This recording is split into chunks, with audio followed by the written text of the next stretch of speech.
இன்றைக்கான வீடியோவில் என்ன பார்க்க போகிறோம்னு பார்த்தீங்கன்னா பாவக்காய் வறுவல். இதுக்கு நம்ம பாவக்காய், சின்ன வெங்காயம், பூண்டு, தக்காளி இதெல்லாம் எடுத்துக்கலாம். அதுக்கப்புறம் நீங்கள் தேவையான அளவு பேனில் எண்ணெய் ஊற்றி குட்டி குட்டியாக இந்த பாவக்காய் நறுக்கி இது போல் போட்டுக்குங்க. இந்த எண்ணெயில் நல்லா பாவக்காய் வணங்கணும்.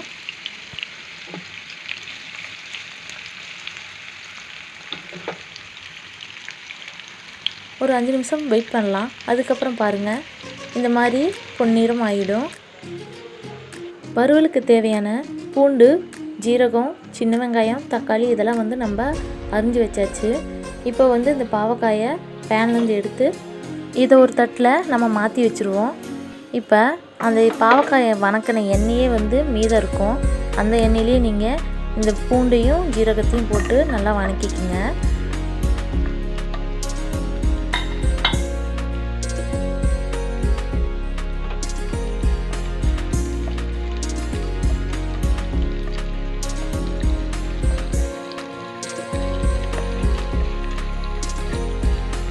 ஓரளவுக்கு பூண்டு வணங்கிடுச்சு. இப்போ நம்ம அரிஞ்சு வச்ச சின்ன வெங்காயத்தை இதில் சேர்த்து வணக்கிடலாம்.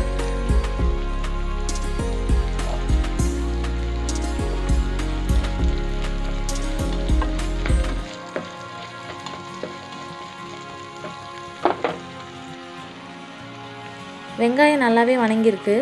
இதோட நம்ம எடுத்து வச்ச தக்காளியை சேர்த்துக்கலாம். தக்காளி நல்லா வணங்குறதுக்காக கொஞ்சமாக உப்பு சேர்த்துக்கலாம். தக்காளியும் வெங்காயத்தையும் நல்லா கலக்கி விட்டுடுங்க. கலக்கி விட்ட பிறகு தேவையான அளவு மஞ்சத்தூள், மிளகாத்தூள் போட்டுக்கோங்க. நான் வீட்டில் ஆட்டின குழம்பு மிளகாத்தூள் தான் யூஸ் பண்ணியிருக்கேன்.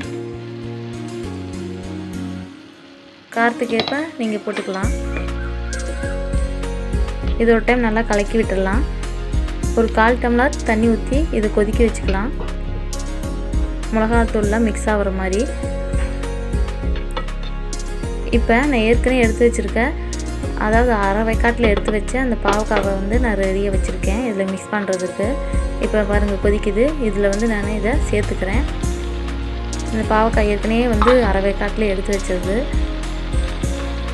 இப்போ இதோடு சேர்த்து நம்ம மிக்ஸ் பண்ணி விட்டுட்டு ஒரு மூடியை போட்டு ஒரு 10 நிமிஷம் நல்லா கொதிக்க விடலாம்.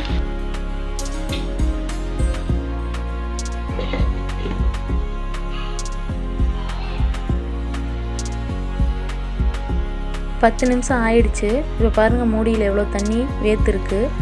இந்த தண்ணியிலேயே இந்த பாவக்காய் வெந்திருக்கு. அது இல்லாமல் அந்த பாவக்காயில் ஏற்கனவே எண்ணெய் இருந்துச்சு இல்லையா, அந்த எண்ணெயும் திரிஞ்சு வந்திருக்கு. இங்கே பாருங்கள், அவ்வளோதான், பாவக்காய் வறுவல் ரெடி ஆயிடுச்சு.